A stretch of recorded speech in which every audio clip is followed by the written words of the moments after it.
Project చెరువు కింద నీళ్లు తీసుకుంటే బంద్ చేసినాం, నీటి తీరువ రద్దు చేసినాం. అట్లా ఎన్నో సదుపాయాలు చేసుకున్నాం. రైతులకు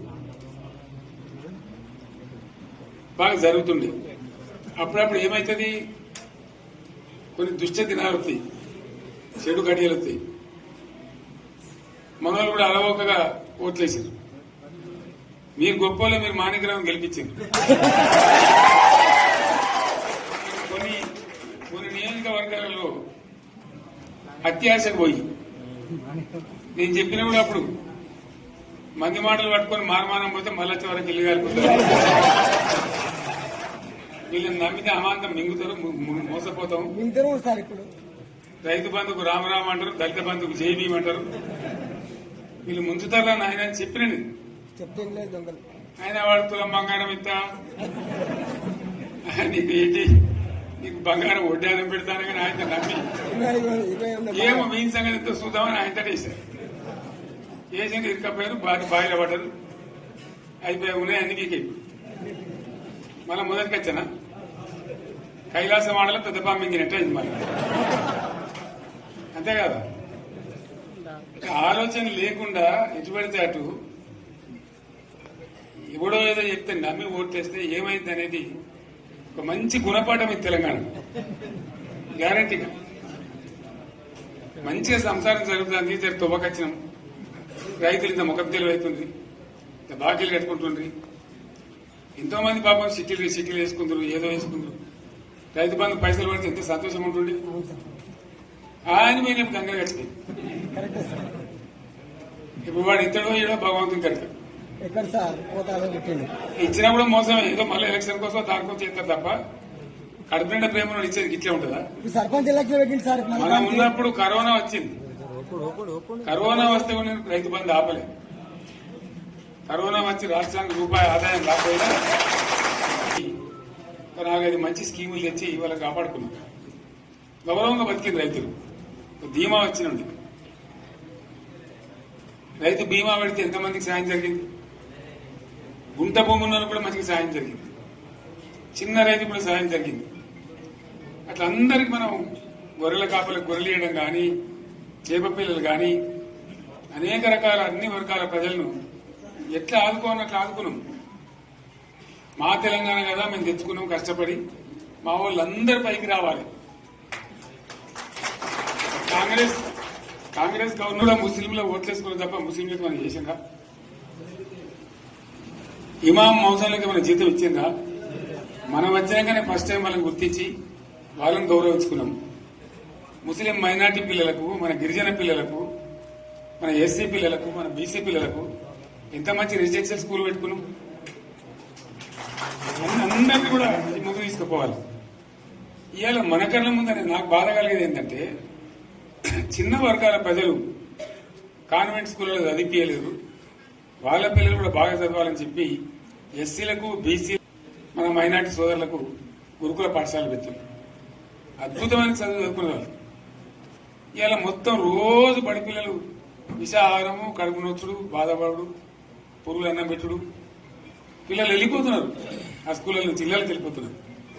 తల్లిదండ్రులు కూడా భయపడి తీసుకుపోతున్నారు. ఏం ఘోరం ఇది నాకు అర్థం కాదు. మళ్ళీ ఇది చేసిన కూడా ఇప్పుడు మళ్ళీ అదే కాంగ్రెస్ పార్టీ. అంతేనా? మళ్ళా పాత కాంగ్రెస్ మోపోయింది, మళ్ళా కరెంటు కోతలు మోపోయినాయి. వెనకాలం ఇంకేం గతి అవుతుందో, మార్చి ఏప్రిల్ ఏమవుతుందో. ఇంకా కరెంటు కోతలు మోపోయినాయి, మంచినీళ్ళు సరికొత్తలు, అడిగే నాతులు లేడు.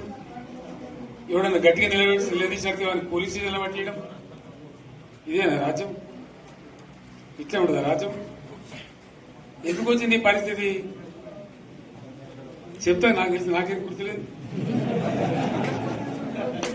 నేనేమంటున్నా అంటే, ఇట్లా అనేక పనులు చేసుకున్నాం మనం. గోదావరి నుంచి నీళ్లు తెచ్చుకున్నాం. నీళ్లు తెచ్చుకొని మంచినీళ్ళ తర్వాత సాగునీళ్ళు ఎంబడబడ్డాయి. మెదక్లో యువతల ప్రాంతం అంతా కొంత అందినే నీళ్లు, పాత మెదక్ జిల్లాలో. నీటికి మిగిలిపోయినాయి మన 2 తాలూకాలు, నారాయణఖేడ్, జైరాబాద్. వాళ్ళకి నీళ్లు కావాలి. ఎట్లా రావాలి గోదావరి నీళ్లు? సింగూరు ఒక టైంలో నిండుతుంది, ఒక టైంలో నిండదు.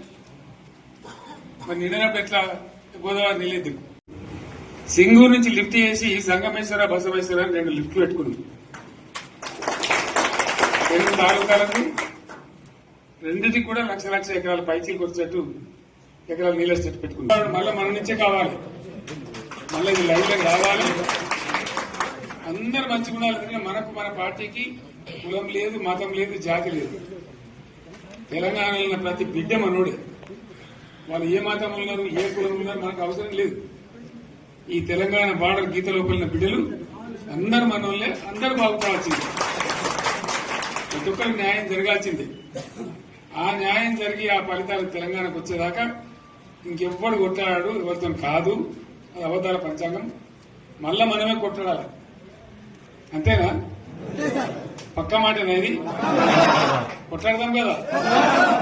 ప్రాణం పోయినా సరే తెలంగాణకు రక్షకులు మనమే. తెగించి కొట్లాడాల్సిందే. తెలంగాణ హక్కులను కొట్లాడాల్సిందే. మనమే కొట్లాడి తీరాల్సిందే. అని రెండవ మాట లేదు. కాబట్టి దయచేసి అవసరమైన సందర్భంలో మీ జిల్లా నాయకులు పిలిపిస్తారు, రాష్ట్రం నుంచి నేను కూడా పిలిపిస్తాను. మీరు సిద్దపడి ప్రత్యక్ష ప్రజా పోరాటాలు లేవదీసైనా సరే మన ప్రాజెక్టులు సాధించుకోవాలి, మన నీళ్లు సాధించుకోవాలి, మన ప్రజలకు అన్యాయం జరుగుతుంటే ఎదురు తిరగాలి, కొట్లాడాలి. తప్పకుండా ప్రజలకు న్యాయం చేసేదాకా మనం ముందు పోతూనే ఉండాలి. తెలంగాణ కోసమే బయలుదేరిన జెండా గులాబీ జెండా. తెలంగాణను సాధించింది గులాబీ జెండా. తెలంగాణను మంచిగా చేసి లైన్లో పెట్టింది గులాబీ జెండా. భారతదేశంలో నంబర్ 1 అనేక విషయాల్లో చేసి సాధించి చూపెట్టింది గులాబీ జెండా. సరే, నేను గంభీరంగా మౌనంగా చూస్తున్నా. నేను కొడితే వట్టి కొట్టు నాకు అలవాటు లేదు కదా. చూద్దాము.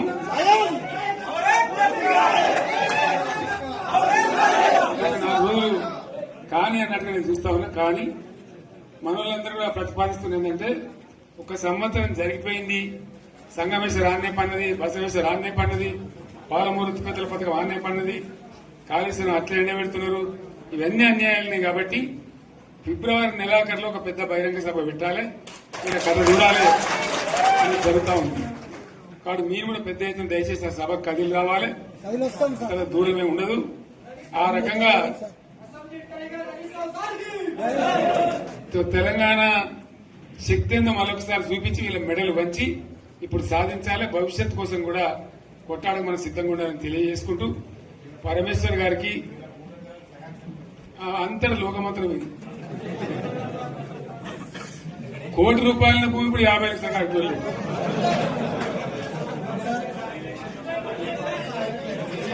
ఇది ఒక్కని బాధ కాదు. ఒక ఆయన వచ్చింది మొన్న, ఒక ఆయన ఒక 10 మంది వచ్చారు హైదరాబాద్కి. అందులోకి 2 ముస్లిం సోదరులు వచ్చారు. साहब सोब तबाह हो गया, इफलासी मुफलसी बच्चे क्या दबे होगा.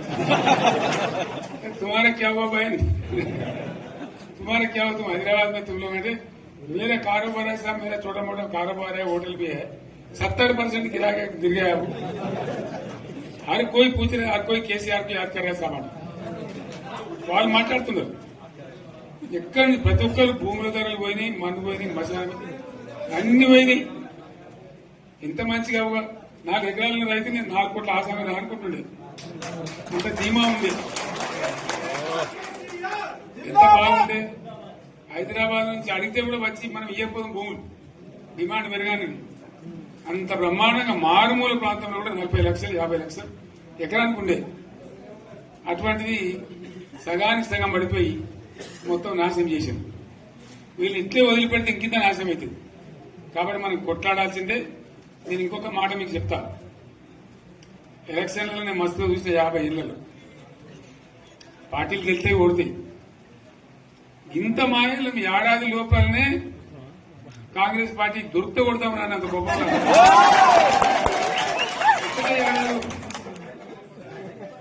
ఇంకా వాళ్ళ పొంద తెలివికి నిన్న వారి పార్టీడే మంది పెట్టలు అదేందో పోలింగ్ పెట్టిన వాడు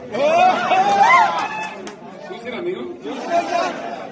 ఆ పోలింగ్ పెడితే 70% మనకు వచ్చింది, 30% మనకు. వాడు పెట్టింది మనం పెట్టింది కాదు. 75 ఇది పరిస్థితి. అదే నేను ఏమంటున్నా అంటే ఫామ్ హౌస్ అంటే ఈడ ఏముంటది వారి ఉంటది మాకు ఉంటది అల్లం ఉంటది కాంగ్రెస్ వాళ్ళు ఎంత మనిషి చేస్తే పారబడి తవ్వచ్చు కూడా సంగత దీని ఫామ్ హౌస్ అని మనం బదనాం చేసి అంతే కదా. నేను ఏమంటున్నానంటే అన్ని మప్పులు వీడిపోయినట్టు ప్రజలకు అన్ని తెలిసిపోతున్నాయి. మంచి ఏంది చెడ్డ ఏంది ఏం జరిగింది అన్ని ఇంకా ఘోరమైందని చెప్తున్నా. వీళ్ళ తెలియదక్కతనానికి ఏమైంది, నిన్న మొన్న రిపోర్ట్ వచ్చింది. Comptroller and auditor general of India అని కాగ్ అంటారు దాన్ని. కాగ్ రిపోర్ట్ వచ్చింది. పోయిన సంవత్సరం మన గవర్నమెంట్ లో వచ్చిన ఆదాయం కంటే 13,000 కోట్ల రూపాయల ఆదాయం తగ్గిపోయింది. ఇంకా మార్చి పోయేవరకల్లా ఇంకో 3-4 కోట్ల అవుతుంది. అంటే 15,000 కోట్ల ఆదాయం పోతుంది. మన గవర్నమెంట్ ఉన్నప్పుడు ప్రతి ఏడాది 15,000 కోట్లు పెంచుకుంటూ పోయినాడు. చేసుకుంటూ పోయింది. ఏడాది 10 నుంచి 15,000 కోట్ల ఆదాయం పెరిగేది మన టైంలో. అంత జాగ్రత్తగా మనం వివాదం చేస్తాం. ఇలా ఉల్టా 15,000 కోట్లు పడిపోయింది. ఇంకా వాడేమిస్తాడుగా, ఇంకా ఇస్తారా? ఇంకో 4-5 నెలలకి జీతాలే కష్టమైంది. దొడ్డు అందరు పెండింగ్ పెట్టి రిటైర్ అయిన దొరుకుతలు పైసలు మీ దొరుకుతారు కదా పేపర్లలో. సో ఆ విధంగా రాష్ట్ర ఆర్థిక పరిస్థితిని కూడా దివాలా తీయించారు. ఇవాళనేం కాదు, 100కు 100% ఇప్పటికే ప్రజల నిర్ణయానికి వచ్చారు. డెఫినెట్ గా రాబోయే